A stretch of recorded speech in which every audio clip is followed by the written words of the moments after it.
بسم الله الرحمن الرحيم سبحانك لا علم لنا إلا ما علمتنا إنك أنت العليم الحكيم وصلى الله تعالى وسلم على أشرف الأنبياء والمرسلين سيدنا رسول الله طه الأمين وعلى آله وصحبه ومن والاه أما بعد. Okay, so bilang pagpapatuloy ng ating dars, andito na ngayon tayo sa Furudus Salah. Furudus Salah, ito ay pumapatungkol pagdating sa mga obligadong hakbang na dapat gawin ng isang musalli kapag siya ay magsasagawa ng salah. At pagdating sa kitab na ito, Risalatul Jami'ah, merong nabanggit na about 13 na obligadong hakbang. Sa paglagpas natin ng iba't ibang kitab o pagdating natin ng iba't ibang kitab o mas mataas na kitab kaysa rito sa kitab na ito, Risalatul Jami'ah, makikita natin binabanggit na ang bilang ng obligadong hakbang ng salah ay 17. Okay? Dito 13. So bakit magkaiba ang bilang ng obligadong hakbang ng salah? Sa kadahilanan na sa ibang mga kitab, binibilang kasi nila ang pagkaulit ng tuma'nina. Pagkaulit ng tuma'nina. Sorry, dito sa kitab na to 14, sorry. Okay? At sa mga ibang kitab, 17. So, bakit nga ba 17 dito 14? Dahil nga sa pagkaulit ng tuma'nina ay binibilang nila kasi paulit-ulit ang tuma'nina. Like for example, halimbawa, binibilang nila ang ruku'. Kabilang sa mga obligadong hakbang o furudus salah ay ang pagsasagawa ng ruku'.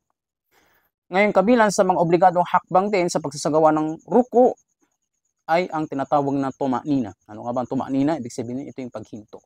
Okay? So, obligadong huminto. Okay? Ngayon, binibilang nila yan dahil ito yung mga uri ng arkan, halimbawa, na obligado ang tuma'nina. For example, halimbawa, ar-ruku' wa tuma'ninatu fi. Ibig sabihin yan, ang pagruku' pagkatapos ang tuma'nina dito. Ibig sabihin, iba yung bilang ng ruku', iba rin yung bilang ng tuma'nina. Kaya abot ng 17. Ito yung mga halimbawa na obligado yung tuma'nina. For example, halimbawa, ang tawag dito, ruku', i'tidal, yajibu tuma'ninatu fi. Obligadong tuma'nina sa mismong i'tidal. Pagkatapos ay ang sujud. Tamam, ikatlo yan. At ang julus bainas sajdatain. Tamam, ang julus. Ang parehas na julus kung tutuusin. Ang parehas na julus. Obligado ang tuma'nina. Obligado ang tuma'nina pagdating sa julus bainas sajdatain. Obligado rin ang julus pagdating sa tashahud. Tamam, pagdating saan? Sa tashahud. Wala kulihan. Okay. So, tuloy natin. Dito, sinabi niya, furudus salah. Ang unang obligadong hakbang pagdating sa pagsasagawa ng salah ay ang pagkakaroon ng niyya. At sa Shafi'iyya, tamam, ang niyya ay kabilang sa mga importanteng parte ng anumang uri ng ibada. Kaya nga sinasabi ng iba pang mga ulama, an-niyyatu nisful ibada. Ang niyya ay kalahati o kalahati ng pagsasagawa ng ibada. Kasi nga, maraming mga uri ng ibada, nakadepende ang pagtanggap ni Allah subhanahu wa ta'ala sa ibadat na yon ayon sa niyat ng taong yon. Ngayon, pagdating sa salah, nakadepende ang niyya ng isang tao sa kung ano ang uri ng salah na gagawin niya. At kung anong uri ng salah ang kanyang gagawin. Halimbawa niyan, maaring fard na salah ang kanyang gagawin o di kaya maaring sunnah. Ngayon, pagdating sa niyya, magkaiba ang sasabihin niya niyya, halimbawa. Okay, so sabi ng ating mga ulama sa Shafi'iyya, ang niyya pagdating sa salah, tamam, kailangan lamanin kapag ang fard na salah ang gagawin mo, nahati yan sa tatlo, kung salah ang depende sa salah taban. Ito man ay fard na salah, ito man ay sunnah na salah, o di kaya sunnah mutlaqah, natawag na sunnah mutlaqah. Pag sinabi nating fard na salah, ito yung halimbawa salatul fajr, salatul zuhur, salatul asr, salatul maghrib, salatul isya. Okay? At isa pa, salatul jumu'ah, halimbawa. Tawag yan salatul fard. Ganon din halimbawa kung salatul manzura, halimbawa. Manzura, ito yung uri ng salah na sinala ng isang tao sa intensyon na gawin itong obligado sa kanya. Okay? So, fard ang kailangan niya gawin. Like for example, halimbawa, ito ay sunnah. Maaari ito ay sunnah, tabaan. Yan, sunnah salah, tabaan. Halimbawa, yung sunnah to salatul witr. Tao, halimbawa, gusto niyang makakuha ng reward ng fard. Dahil nga, pagdating sa rewarding, mas mataas ang reward na nakukuha ng taong magsasagawa ng fard kumpara sa magsasagawa ng sunnah. Like for example, halimbawa, papiliin ka halimbawa, magsagawa na obligado o magsagawa ng sunna, kung pagdating sa rewarding, mas mataas ang makukuha ng taong magsasagawa ng fard kumpara sa taong magsasagawa ng sunna. Ngayon, kung nais ang isang tao halimbawa na makakuha ng reward ng fard, isa sa mga paraan niyan ay sa pamamagitan ng tinatawag na nadhr. Anong nadhr? Itong intensyon na gawing obligado ang isang bagay na hindi obligado sa'yo, na pinapayagan ng Sharia o pinapahintulutan ng Sharia. For example, yan ang mga sunna na gawain. Pagdating sa sala, sunna na sala. Halimbawa, salatul witr. Ang salatul witr ayon sa madhhabu Shafi'iyya ay sunna. Tama, sunna muakkada. Ngayon, magiging wajib lamang ang salatul witr sa isang Shafi'i, tama, sa isang tao, kung iuobliga niya yun sa kanyang sarili sa pamagitan ng pag-iintensyon, tinatawag na nadhr.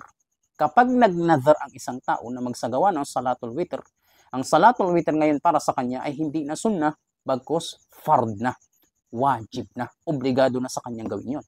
At ang reward, ang faida nun, ang benefit nun, makakuha yung tao na yun ng reward ng fard na hindi makukuha ng isang taong nagsagawa ng sunna. Tama? At ang reward ng fard o ang diferensya ng rewarding pagdating sa fard at sa sunna, na ang fard ay makakakuha ng 70 times ng kung ano makukuha ng sunna. Tama? Ala kulli hal. So kung ang sala ng isang tao na gagawin niya ay fard, kinakailangan na babanggit niya pagdating sa mismong niya o nilalaman ng kanyang niya ay ang tinatawag ng qasdul fi'l, number 1. Number 2, al-fardiyya, ta'yinus salah, ta'yinus salah, at number 3 ay al-fardiyya. So tatlo yan, ulitin ko ulit, qasdul fi'l, next hukmul ta'yinul fi'l, ta'yinus salah, at ta'yinul fi'l, ta'yinus salah, wala problema doon. Okay? At next, ta'yinus salah. At ikatlo ay ang hukmul fardiyya o tinatawag din nila na al-fardiyya. Kapag sinabi natin na kapag sinabi natin na al-fardiyya, qasdul fi'l, ang tinutukoy doon wala iba kundi ang pagsabi ng isang tao na usalli. Wala iba kundi ang pagsabi ng isang tao na usalli. At kapag sinabi natin ta'yin o pagtukoy, ang tinutukoy doon wala iba kung hindi anong uri ng sala na sasalahin niya. Halimbawa niyan, salatul zuhur, salatul asr, salatul maghrib. So, ang sabihin niya, usalli salatal maghrib, usalli salatal zuhur, usalli salatal isya, usalli salatal asr, usalli salatal jumu'ah, and so on. Okay? At ikatlo ay al-fardiyya. Ang sabihin niya, simple, fardan. Ang lamanin ng kanyang niya ay ang pagsabi ng fard. Madaling sabi, halimbawa sabihin niyan, usalli salatadh-dhuhri fardan. Usalli salatadh-dhuhri fardan. Yan, yung tatlong niya na yan ay minimum na dapat lamanin ng bawat musalli, ibig sabihin magsasagawa ng salah. Ang usalli, uri ng salah, halimbawa niyan, salatadh-dhuhr, tapos fard, ang sabihin niya, o di kaya lamanin ng kanyang niya, fard. Dahil ang salatadh-dhuhr, fard, hindi sunna. So, kailangan niya tukuyin na yun ay fard. Okay? Samantala, kung ang isang tao halimbawa ay magsasagawa ng salah ng jama'ah, ibig sabihin niya may kasama, may imam, siya ma'mum, obligado sa kanya na dagdagan ang kanyang niya ng ma'muman. Sabihin niya, ma'muman. Tamam? Al-qudwa. Tinatawag nilang niyatul qudwa. Ibig sabihin niya ng intensyon ng pagsabay. So kung sasabay ang isang tao sa isang salah, halimbawa sa isang jama'ah, pagdating sa pagsasagawa ng salah, obligado na dagdagan niya ang kanyang niya ng ma'muman. Kung babae, ma'mumatan. Ma'muman kung lalaki, ma'mumatan kung babae. So, ang lalalaman ng kanyang niya in minimum, usalli salat adh-dhuhri. Halimbawa ng salah, fardan ma'muman. Ngayon, pagdating ngayon sa mismong adaan, qadaan, ito man ay 4 rakat yung bilang ng salah, halimbawa lillahi ta'ala, lahat ng yan ay sunna na. Ang minimum na dapat lamanin ng kanyang niya ay yung 3. Qasdul fi'l, next ta'yin, next fardan, tapos magiging 4 lamang kung ikaw ay magsasagawa ng salatul jama'ah. Ibig sabihin ay sasama ka sa isang jama'ah pagdating sa pagsasala, sasabay ka sa jama'ah. Saka lamang nagiging 4 ang dapat na lamanin ng iyong niya. Wala iba kundi ang ma'mum. Pagdating naman sa imam, nabanggit na rin natin ang jamaah. Sabi ng ating mga ulama, hindi obligado sa imam na dagdagan niya ng ikaapat. Ibig sabihin niyan, gawin niyang apat ang obligadong dapat na lamanin o taglayin ng kanya mismong salat, ay ng kanya mismong niya. Tamam? Madaling sabi sa ma'mum, wajib sa kanya na magbanggit ng niyatul qudwa. Ay madaling sabi, ang magsabi siya ma'muman kung ma'mum. Samantala kung imam, yun daw ay sunnah. Yan ang hukom ng ating mga fuqaha sa Shafi'iyya. Sabi pagdating sa mismong nas, sabi dito, la yashtaritu lil imami niyatul imamah. Limadha? Listiqlalihi. Sabi dito, hindi nangangailangan ang imam ng niya ng pagiging imam. Ibig sabihin yan, ang magsabi siya halimbawa pagdating sa sala, usalli farda salata zuhri fardan imaman. Hindi na daw yun wajib sa kanya ang magsabi ng imaman. Sa kadahilanan na listiqlalihi. Ibig sabihin dahil sa kanyang pagiging mustaqil ay pagiging mag-isa. Kumbaga, siya yung leader. Okay? Siya yung leader. Okay? Bikhilafil ma'mumi fa innahu tabi'. Kasalungat nito ang ma'mum. Bakit? Dahil siya ay sumusunod lang.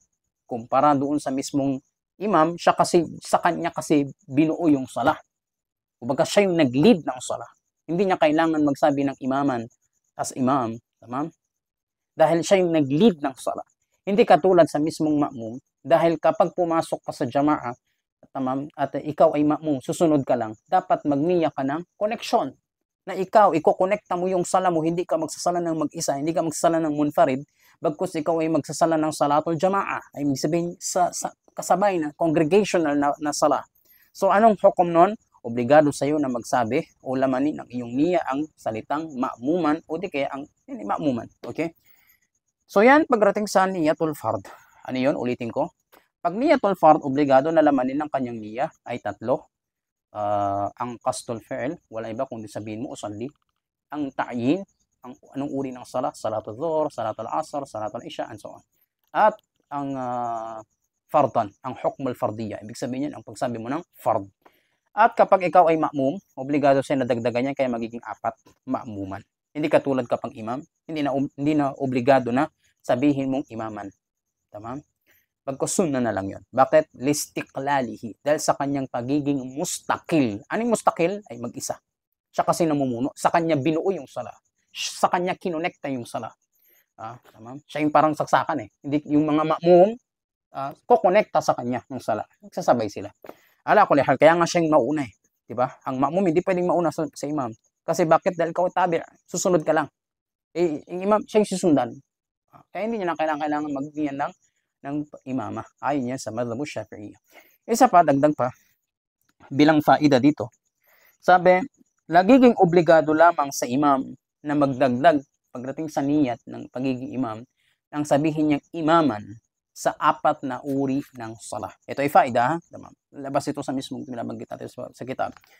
Okay, so, sabi ang apat na uri ng salah na obligado sa sino mang imam na magniyat ng imama o magdagdag ng salitang imam pagdating sa kanyang niya. Ang sabihin niya halimbawa, usalli salata, tapos anong uri ng salat? Fardan imaman. Ang magsabi siya ng imaman doon. Ito yung mga halimbawa niyan. Halimbawa niyan, salatul jumu'ah. Number 1, salatul jumu'ah. Kapag jumu'ah, obligado sa isang imam na magsabi ng imaman. Magdagdag kung siya imam. Okay?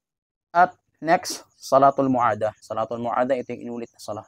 Bawa niya, nabatal yung salat, yan iulitin. Next, salatul mutaqaddima fil matar. Ito naman yung sala na tinatawag na paghingi ng ulan. Tama? Paghingi ng ulan. Salatul istisqa. Tama? Next ay ang salatul manzura. Kapag manzura jama'atan. Ang salatul manzura jama'atan. Kapag halimbawa nagnazar ang buong jama'a na magsasala ng salatul fard upang ng jama'a na sala para makakuha ng reward ng fard, obligado sa kanila na mag-fard. O di kaya halimbawa, salatul zuhur, dahil ang salatul zuhur hindi naman kinakailangan na dapat jama'a. Sunnah ang jama'a. Hindi wajib. Ngayon, gusto nila makakuha ng reward ng fard sa pagsasagawa nila ng salatul jama'a, sama-samang sala. Anong hukom? Yan, gawin nila, magniyat sila ng nazar ng jama'a. Ibig sabihin gagawin nilang jama'a ang salatul zuhur. Mauobliga ngayon sa kanila na hindi mag-isa-isa. Yani maghiwalay-hiwalay pagdating sa salatul zuhur, kaya kailangan nila magsama-sama. Magsalatul jama'a ng mag-isa. So sa pagkakataong 'yon, ang tawag doon, yani salatu al-manzura jama'atan. Ibig sabihin ng salatul manzura jama'atan ay sala na jama'a, anumang uri ng sala tabaan. Manzura ay nagnazar sila na gawing wajib ang pagsala ng sama-sama. Okay? So yan yung apat na sala. Balik tayo dito. Samantala kapag halimbawa ay sunnah na sala ang sasalahin niya, obligado lamang na lamanin ng kanyang niyya ay dalawa. Walang iba kung hindi ang qasdul fi'l at ta'yin. Ibig sabihin niya, ang sabihin niya usalli. Next, ang lamanin ng kanyang niyya ay qasdul fi'l, ta'yinus sala. Anong uri ng sunnah na sala ang gagawin mo? Ang sabihin mong sunnatan after nun, usalli, salatul witr, sunnatan, yun ay sunnah, hindi wajib, hindi minimum. Okay? Ang pinag-usapan natin dito ay wajib. Okay?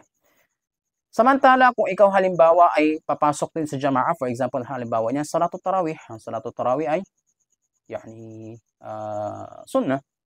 Tama? Sunnah ang salatul tarawih. Ngayon, kung sasabay ka ng salatul tarawih, which is yung nangyayari. Yani, pupunta ka halimbawa ng Ramadan, and sasabay ka ng salatul jama'a, sasabay ka sa salah ng mga tao, na sa imam, sa masjid, halimbawa, magsagawa ka ng salatul tarawih. Anong hukom ng pagniniyat nun, ng ima'muman? Wajib. Tama? Kailangan lamanin ng iyong niyya kung ikaw ay magsasagawa ng salatul tarawih jama'atan, usalli, qasdul fi'l, salat at tarawih, yung ta'yin, ibig sabihin pagtukoy kung anong uri ng salah ang gagawin mo.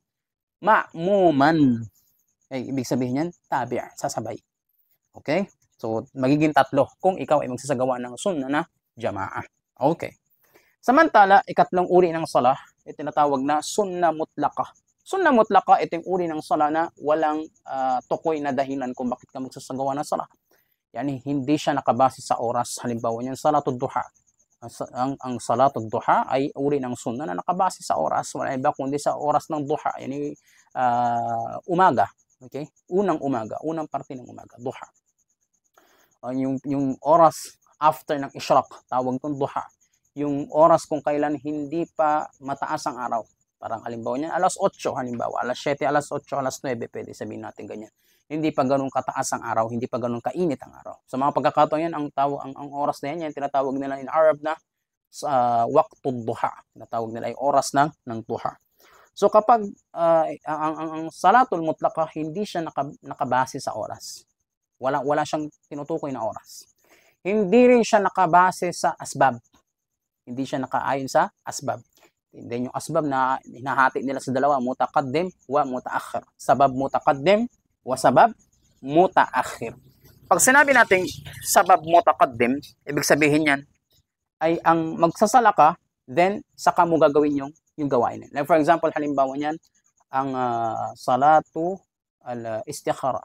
Salatul istikhara, ang sabab niya mutaqaddim. Ibig sabihin niyan ang dahilan ng ano mo ay magdudua.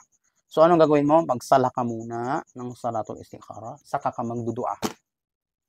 Yung salatul istikhara binafsiha, tama, yung mismong salatul istikhara, hindi yung sabab. Ang sabab niya yung magdudua mo after ng salatul istikhara. Ano ba idudua mo? Ya Allah, gabayan mo ako sa ganitong bagay. Ya Allah, ganito. Ano yun? Magdua ka muna o magsala ka? Di ba? Magsasala ka muna ng istikhara. After mo makapagsala ng salatul istikhara, saka ka magdudua. Idhan, hadha ma yusammunahu al-fuqaha. Yan yung tinatawag ng ating mga fuqaha na sababul mutaqaddim. Ibig sabihin, ang sabab, ang dahilan na naunang dahilan. Kaya naunang dahilan, yani magsala ka muna, tapos saka susunod yun.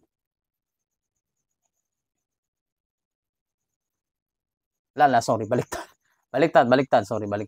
Tawag doon pala salatul sabab mutaakhir, sorry. Sabab mutaakhir, sorry. Sabab mutaakhir. Ang mutaqaddim, ito yung una, sabab mutaqaddim. Sabab mutaqaddim, ito yung nauna yung sabab, tapos saka ka magsasala nun. For example yan, wudu. Ito yung sabab, ba't ka magsasala ng sunnah na yan? Tama? Then, magsasagawa ka ng salatu al-wudu. Anong tawag sa uri ng sunnah na yon? Tinatawag na sunnatu dhatus sabab mutaakhir. Mutaqaddim. Ibig sabihin yan, ito ay uri ng sunnah na salah at ang dahilan niya ay nauna. Ano yun? magwudu ka muna, yun yung dahilan kaya ka magsasala. Hindi ka magsasala ng salatul wudu kung hindi ka naman nagwudu. So anong nauna, wudu o sala? Wudu, di ba? So yun yung mataqaddim. Halimbawa niyan, sunnatu salatu tawaf. Ang salatu tawaf, kailan ka magsasala nun? Bago ka magtawaf o after mo magtawaf? After mo magtawaf. Idan, kung ganon, ang dahilan ng pagsasagawa ng salatu tawaf ay dahil nagsagawa ka ng salatu tawaf. Nagtawaf ka muna. After mo makapagtawaf, saka ka magsasala. Kung ganon, ang tawag doon, sunna sala dhatu sabab mutakaddim. Okay? Kung ganon, ang tawag doon ay sunna na sala na mutakaddim. Ibig sabihin yan, yung sabab niya, yung dahilan niya, which is yung tawaf na una, bago ka magsasala. Yung ikalawa, yung binalikan ko kanina, yung nagkamali tayo kanina, mutaakhir. Tamam? Tawag doon yung mutaakhir. Like for example na dyan, halimbawa yan istikhara. Kung baga, magsala ka muna, saka mo gagawin yun. Ano yung mag-istikhara? Okay. So, ala kulli hal.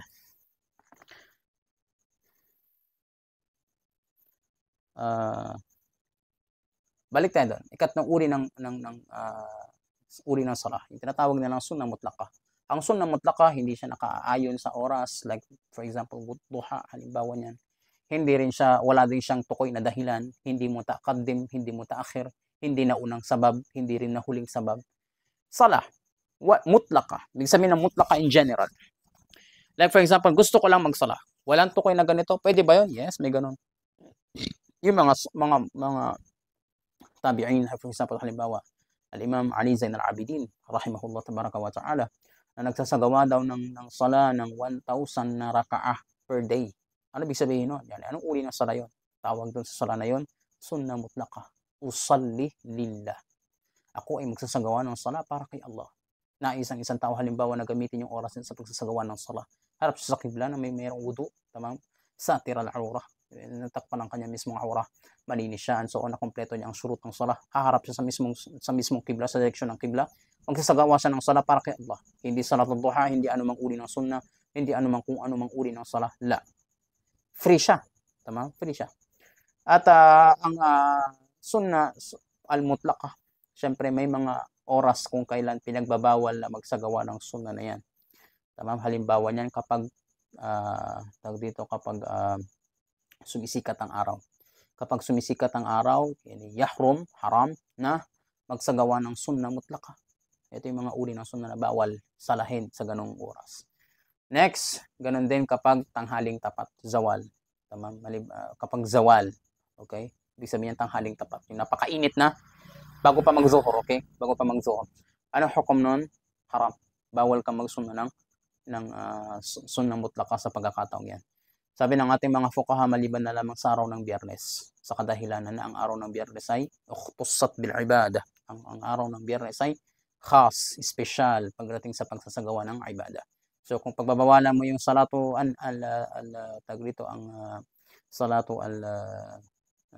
tatawu, salatul ano ba yun? Sunnah mutlaqah, sunnah mutlaqah sa oras na yun, zawal, magiging kokonti yung ibada, which is yung sala. Sala, malaking ibada yon, tama? At next, isa pa, pinagbabawal din ang sunnah mutlaqah after ng asr. After ng asr, yani yuhram, tama? Ganon din ang oras after kapag lumulubog ang araw. Kapag lumulubog ang araw, haram magsagawa ng sunnah mutlaqah. So, yan yung mga pagkakataon ko kailan pinagbabawal ang pagsasagawa ng sunnah mutlaqah. Next, puntahan natin dito ulit. Balik tayo. Sabi niya rito, furudus salah. Furudus salah. An-niyah wa takbiratul ihrami ma'an niyah. Sabi niya, ang niyah ay dapat kasabay ng takbiratul ihram. So, yung ikalawang obligadong hakbang ng pagsasagawa ng salah ay ang pagbanggit ng takbiratul ihram ma'an niyah. Kasabay ng niyah. Next. So, kumbaga, ang takbir. Pag sinabi natin takbiratul ihram, bakit nga ba siya tinawag na takbiratul ihram? Sabi ng ating mga fuqaha, summiya biha takbiratul ihram. Bakit? Li'annaha tuharrimu ma kana halalan qablaha. Sabi ng ating mga fuqaha, tinawag ito na takbiratul ihram. Bakit? Dahil ang takbiratul ihram, pinagbabawal niya ang anumang halal na gawin bago pa man ito mabanggit. Ibig sabihin yan, bago ka pa man makapagtakbiratul ihram, magsabi ng Allahu Akbar, tamam? Bago ka pa man magsabi ng ng Allahu Akbar, tamam, ay pwede kang kumain, pwede kang uminom, pwede kang magsalita, and so on. Okay? Pero once na makabanggit ka na ng takbir, takbiratul ihram, Allahu Akbar, makasabi ka na niyan, anong hukom ng pagkain? Haram. Anong hukom ng pag-inom? Haram. Anong hukom ng pagsasalita? Haram. Tama? Ngayon, tinawag siyang takbiratul ihram. Bakit? Dahil pinagbabawal niya ang anumang bagay na halal, ay halal gawin, bago pa man banggitin ang takbiratul ihram. Bago ka mag-umpisa ng sala, pwede ka pa bang kumain? Yes. Pwede ka pa bang inom? Yes. Pwede ka pa bang magsalita? Yes. Kaso nga lang, once na ikaw ay nasa loob na ng sala, bawal na yung mga yun. Okay? So sabi dito, at ang ikalawang hakbang sa pagsasagawa ng sala ay nararapat na ang takbiratul ihram ay kasabay ng niyya sa unang takbir. Kaya naman dahil dito, ang ating mga fuqaha sa Shafi'iyya, paano mo gagawin yun, yung niyya? Magsasabi ka ng usalli farda salatul dhuhri, fardan ma'muman, halimbawa. Paano mo masasabi yan? Magtatakbir ka din. Allah, usalli farda, habang nagaganon ka, paano mo gagawin yan? Sabi na ngayon ng ating mga fuqaha sa Shafi'iyya, ang niyya, ang lugar talaga niya, puso at isip. Yun talaga ang lugar niya. Kaya dito papasok ang sunniya o pagiging sunna ng pagbigkas ng niyya. Yan ay fatwa mu'tamada at yan ang tinuturo sa madhabu Shafi'iyya. Mula sa panahon ni Imam Shafi'i hanggang mga nauna sa kanya, hanggang sumunod sa kanya kay Imam Shafi'i after niya. Ang pagbanggit, ang banggitin mo muna, kaya sabi nila dito, wat talaffuz biha sunnah, at ang pagbigkas dito ay pagbigkas sa niya ay sunnah. Ang sabihin mo, usalli salat al-dhuhri fardan imaman, and so on. Okay, hanggang sa dulo, lillahi ta'ala arba'a rakaat, lillahi ta'ala, halimbawa adaan arba'a rakaat lillahi ta'ala. Ang sabihin mo yan ay sunnah. Tama. Then ang faida ng pagbigkas ng niya ay upang makatulong ito sa iyo na masabi, tama? Masabi yung niya sa puso mo once na ikaw ay magtatakbir na. So nung binanggit mo usalli salat adh-dhuhri fardan ma'muman, halimbawa, tapos nagtakbir ka, Allahu Akbar. Ang gagawin mo doon, susubukan mo na isa puso, isa isip yung binigkas mo na ako ay magsasala ng salatul dhuhr na fard bilang isang ma'mum para kay Allah Ta'ala. Habang ikaw ay nagbibigkas ng takbir, Allahu Akbar, hanggang malagay mo ang iyong mismong dalawang kamay sa iyong ibaba ng dibdib. Okay. Takbiratul ihram. Takbiratul ihram, meron yung mga syurut na mababanggit sa next na kitab. Doon na lang natin talakayin yan, insyaAllah ta'ala. Next, ikatlong hakbang sa pagsasagawa ng fard, ng sala, ay ang qiraatul Fatiha bil basmala. Ang pagbabasa ng suratul Fatiha kasama ng basmala o bismillahirrahmanirrahim. Naam. Sa madhabu Shafi'iyya, ang bismillahirrahmanirrahim ay parte ng suratul Fatiha at hindi sunnah. Ibig sabihin, hindi makukumpleto ang suratul Fatiha nang hindi ka nagbigkas ng bismillahirrahmanirrahim. Bagkus, ijma' ng about 16 na mga sahaba, tama? 16 na mga sahaba na obligado ang pagbigkas ng bismillahirrahmanirrahim, at ang bismillahirrahmanirrahim ay kabilang sa parte o bahagi o aya ng suratul Fatiha. Hindi makukumpleto ang suratul Fatiha nang hindi ka nagsabi ng bismillahirrahmanirrahim. Pagbuklatin mo ang anumang mushaf ngayon, anumang Quran, anong pinakaunang number ng aya? Sa alhamdulillahi rabbil alamin ba? Hindi. Doon sa pinakauna, bismillahirrahmanirrahim. Yun pa lang, di ba? Tama? At ang bismillahirrahmanirrahim ng suratul Fatiha ay hindi katulad ng bismillahirrahmanirrahim ng susunod na surah. Like for example, suratul Al-Baqarah. Next, surat Al-Imran. Next, suratul Nisa, suratul Ma'idah. Hanggang sa susunod, hanggang sa pinakadulo. Hindi siya katulad nun na Sa Suratul Baqarah, kung nag-Bismillahirrahmanirrahim ka, hindi ka nag-Bismillahirrahmanirrahim, nabasa mo ba ang Suratul Baqarah nang hindi ka nag-Bismillahirrahmanirrahim? Yes. Masasabi mo bang nakumpleto mo ang Suratul Baqarah nang hindi ka nag-Bismillahirrahmanirrahim? Yes. Pero yung Suratul Fatiha, kung hindi ka nag-Bismillahirrahmanirrahim, nilampasan mo yun at nagbanggit ka kagad ng Alhamdulillahi Rabbil Alamin Rahmanir Rahim hanggang Waladhdallin, natapos mo ba ang Suratul Fatiha? Hindi. Dahil hindi mo binasa yung unang ayat niya. Ano ba yun? Bismillahirrahmanirrahim. Dahil dyan, pagdating sa Suratul Fatiha, ijma' tamam, ng fuqaha, ng Shafi'iyya, tabaan yan yung madhab ng Shafi'iyya. Isa sa 4 na madhab, tamam, na ang pagbigkas ng Bismillahirrahmanirrahim ay wajib, hatman. Hindi magiging sahih ang sala ng sino mang tao na hindi nagbasa ng Bismillahirrahmanirrahim sa Suratul Fatiha. Tama? Sa Suratul Fatiha. Wajib yani, wajib.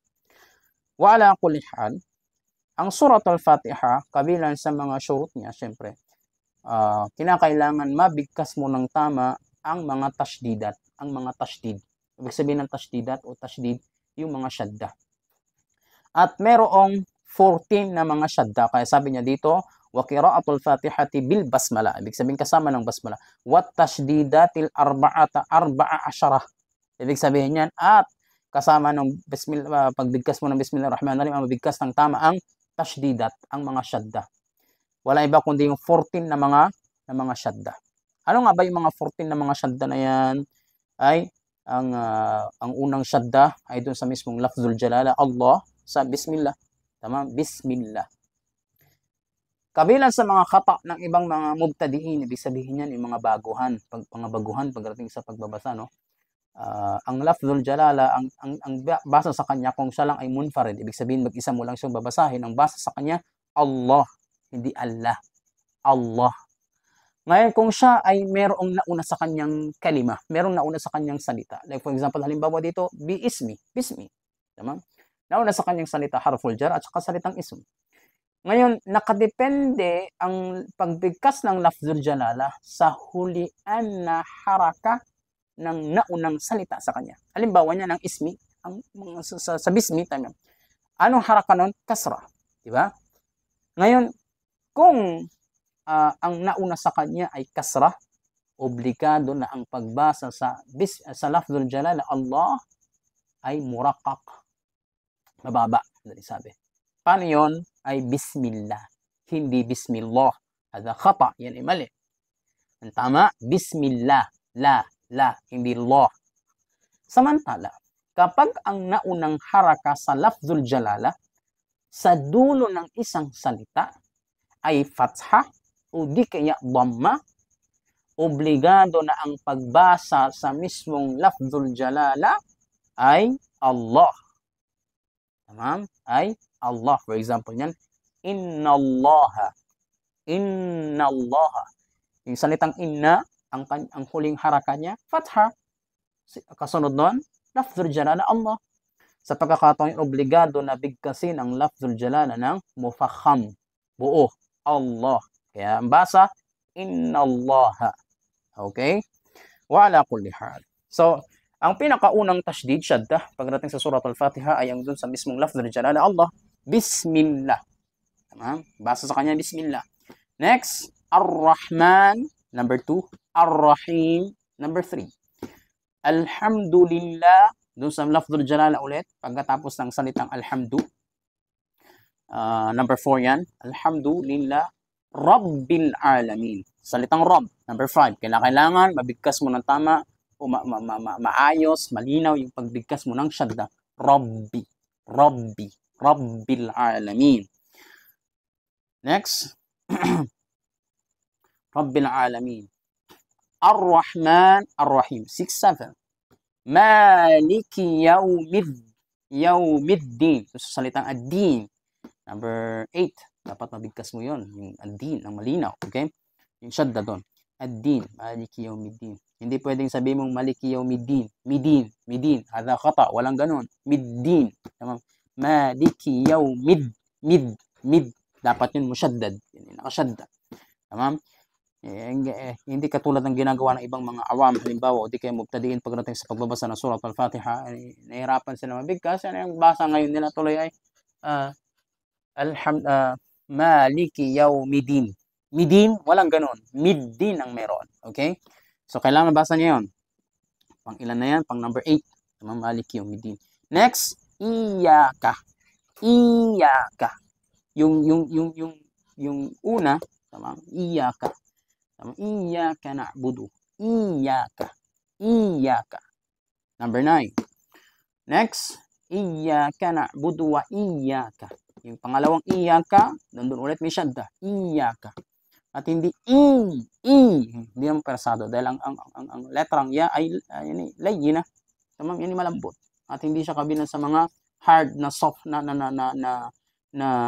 letra katulad ng ba. Ba. Ayan, hard. Hard yung ba, yan matigas. Ba. Ba. Tamam? O aj. Tamam? Matigas yan mga yan. Pero yung letrang ya halimbawa yan ayun. Ya. Kaya nga pagdating sa mad, tawag sa kanya madulin. Tama? Ya at saka waw. Ala kulihal. Next, Iyyaka na'budu wa iyyaka nasta'in. Ihdinas. Kailangan may ganon. Tamam? Ihdinas. Tamam? Ihdinas.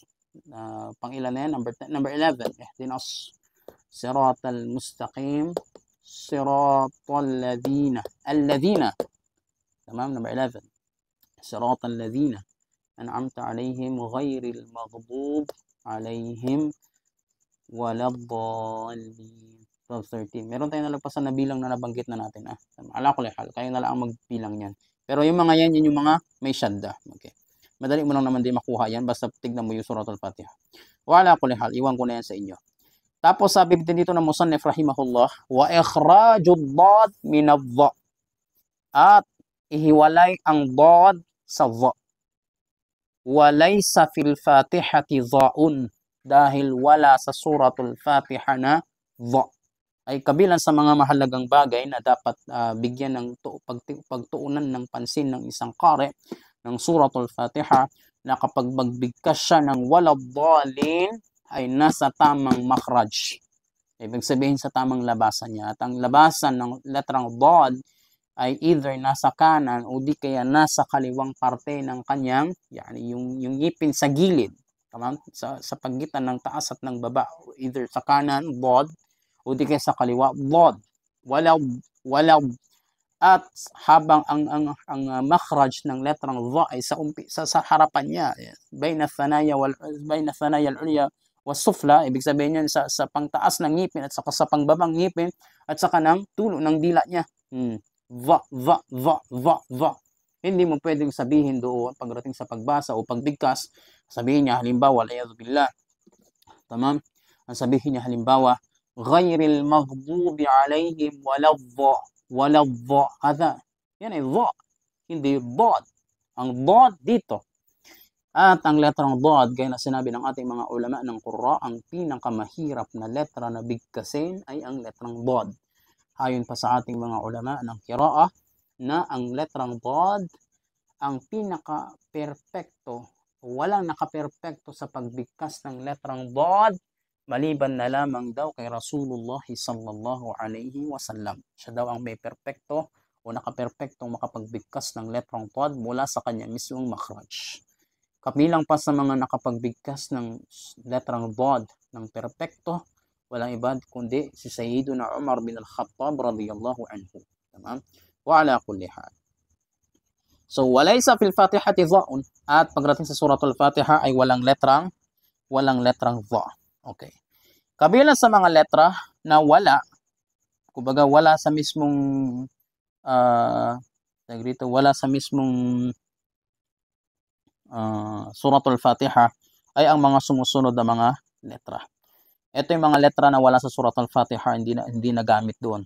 Ang dha, ang tha, ang jim, walang jim sa suratul Fatiha, ang kha, walang kha sa suratul Fatiha, ang zay, walang zay sa suratul Fatiha, ang shin, at ang letrang fa, walang fa sa suratul Fatiha. Sabi dito, Amma ajizun aw qadirun lam yata'ammad fayujzi'un nutqu bidha wa fi tafsir al-Fakhr al-Razi yajuzu al-qira'atu bi ibdal dha'an litashabuhihima wa hadha yukhaffifu 'anil awam. Ito magandang faida. Tamam? Wa yajibu adabu at-tashdid wa at-tanattu 'alayhim. Okay. Wa ala kulli hal. Sabi dito, samantala ang ajiz, ibig sabihin yan yung walang kakayahan na magbigkas ng tamang letra. Hindi niya kaya, madaling sabi. O di kaya qadir, o di kaya may kaya niyang bigkasin. Ngunit lam yata'ammad, hindi niya pasadya. Ano yon? May babalik yan sa masala ng pagbigkas ng dha. Ay madaling sabi, himbis na wala dhalin, ang bigkas niya wala dhalin. Okay? Walang ano doon. Yan, madaling sabi yan napalitan niya ng dha yung dot. Kung siya ay ajiz, yan, walang kakayahan na magbigkas, talagang ganun talagang bigkas na kahit na ulit-ulitin natin, lalo na kung awam. Yan, awam yan yung kakaunti ang kaalaman sa Islam o di kaya walang kaalaman totally sa Islam, tawag sa kanila awam in Sharia tabaan. Kahit pang isang tao halimbawa doktor, kahit pang isang tao halimbawa anumang natapos na sa dunya halimbawa, okay? At kung wala siyang kaalaman pagdating sa Sharia, ang tawag sa kanya ng syara, awam.